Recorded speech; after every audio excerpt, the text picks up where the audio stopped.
I want to focus primarily on the drawing of the animals. That's really the point. So now if I take and start out here, let's take again, let's take a very simple. You're looking first for the gesture. Again, exactly what I do in the regular class, figure class. Come through, in, rib cage, pelvis, think of the scapula, crossed. Where are the bones going? And feel the pelvis. Now, just a simple point here is one of the things that as I'm talking about the drawing here is I'm not teaching drawing to copy photographs. The point that I'm dealing with is to be able to draw, first of all, eventually drawing for imagination. That's what I'm doing. Okay, drawing for imagination, and then to be able to draw animals from life that are moving, that you can study, not photographs. I'm basically not really all that interested in the fancy rendering stuff. I do it, but that's not the point. What I'm teaching is a analytical construction type of thing. Okay, so now, as I go through this, I'm getting the beginning part here. Now, if I'm, say, dealing with a dog, well, dogs are pretty much a predator. I'm still going across. I'm looking for the angles, the eyes, through muzzle, jawbone coming down. And of course, depending on the kind of dog that you have, it would take and affect how you're taking and drawing. All the ears are floppy, coming down. This is a point now. You could analyze many of them. Think of a bear. A bear is roughly related to a dog. But what's the difference? Okay, look at a dog. A dog's teeth are aligned much like ours. Come closer together in the front, broader back here. Okay, in other words, you can feel where the muzzle's going back, where the jaw, they have cheeks just like us. The nose, and on the end. Okay, feel the neck going down, fitting in. This is a cylinder fitting into the thing. But think of a bear. What's the difference of the bear? The teeth are lined up, parallel. Okay, how does that affect the look? Well, if we start out like I did with the dog here, come through. Think of the eye sockets, flames, eyes. The mouth, the muzzle coming up, but it's now square. The minute I do that, and with the little round ears, you have bear. Okay, you bring up, this is a question I bring up in class all the time. I ask, it's very obvious, but nobody seems to ever have really noticed. What's the difference between a cat's nose and a dog's nose? Well, people started talking to me about how the bobs here and whatever. Much simpler than that. First of all, here this is a dog. You have this ball of a nose out here, muzzle going down.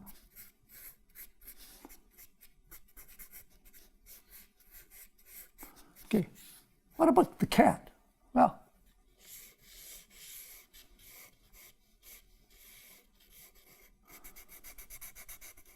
the cat has fur on the top of its nose.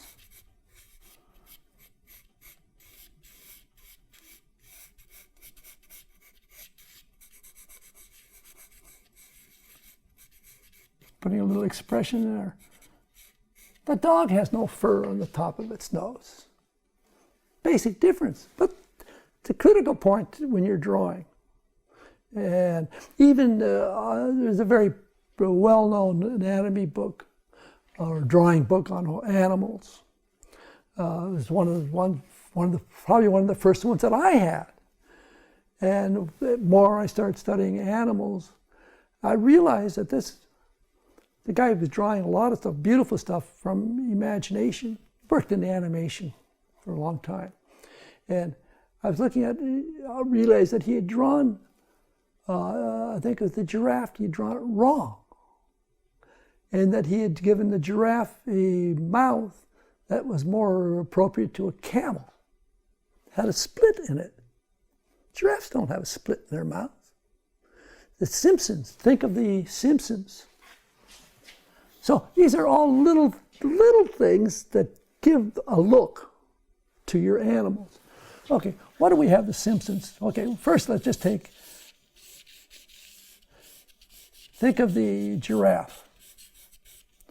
Okay, you know, the horns going up, big ears, faces going out. Okay, nose on the side. They have this long lip and the mouth going out. And you got cheekbones coming down, big eyes. But that's the Simpson mouth. It's this big lip thing, but there's no split. That's a camel. Okay? So you have to look, and you have to avoid drawing from habit. You draw from knowledge and from observing the thing. You don't assume, you clump. So at the same time now, as I'm going through here and drawing, thinking of this, the rib cage, scapula. There's actually a line that's created here. So this is really a box coming across through here. The spine is going to come up. Dog, we feel, is going up. Okay, let's say there's something, a terrier type here. Belly picks up. We have the waist. We have the corners of the pelvis. We're going back. It's pulling in. Okay, you can feel where the bones are going to come forward. Knee is in here, coming down, coming through. Okay, now, there we think.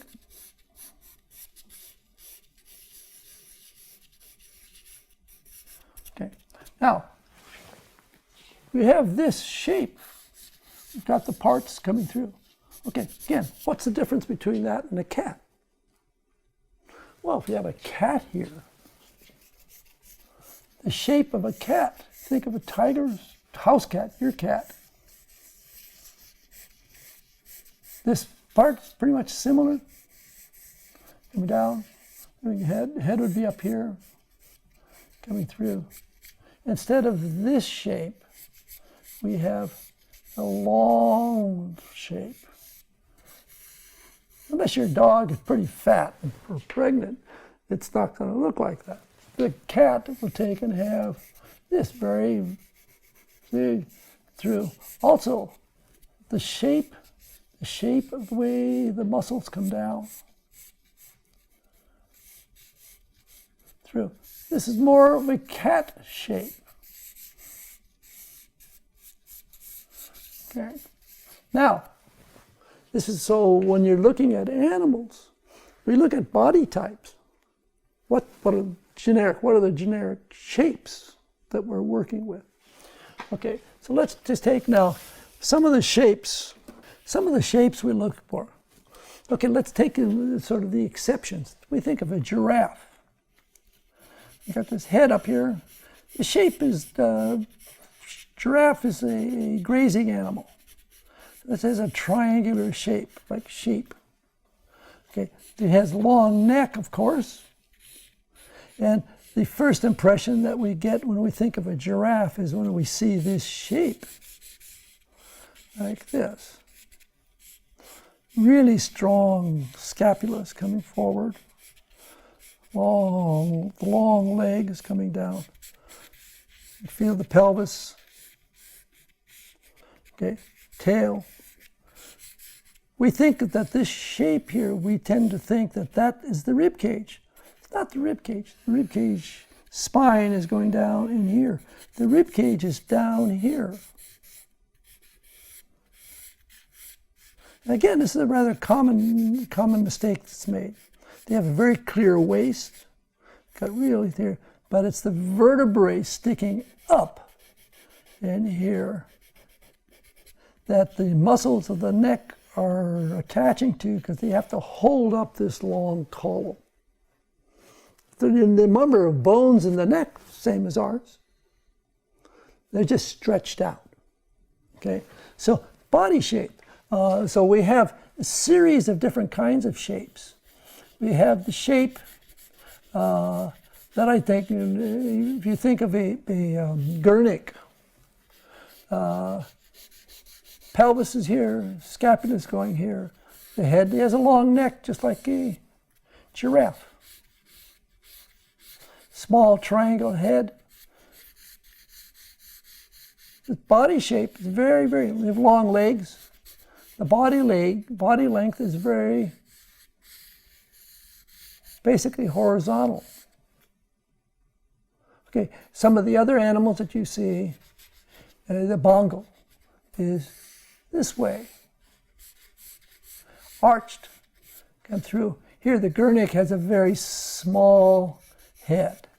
The bongo has a large head. All of the components are the same. And talking about body shapes, kangaroo is a good one. Okay, because when we start out, if you look at the head of a kangaroo, it looks like a dog. Very similar. It's the same kind of triangular type shape. Okay, but what we have is a body that is different. So what we have, start out as you're drawing, and you're thinking of, okay, what's going on here? Okay. Well, the upper rib cage, tiny, but then they tend to go into like a pear shape. And then they've got these huge legs that really take, and now they become like a platform that's taking, coming forward. Then coming down, big, coming down and out. But this shape, but the upper part gets clavicle, and then of course the tail becomes it's like a triangle with the legs, and then we come at the arms. The arms up here are very small. And so you've got that shape. Now, you start thinking of very simple spherical volumes. Well, the first thing that comes into mind, and then of course, birds. Okay, how do you draw a bird? Well, this is my basic approach to drawing birds. It's really more developed through animation.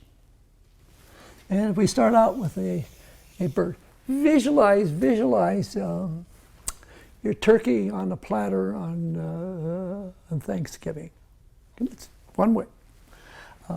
Maybe you don't have turkeys in Arabia or wherever, but okay. Now, so actually maybe I'll even step back from that a little bit. Think of just a sphere. Okay. Now, and I'm just going to take and attach a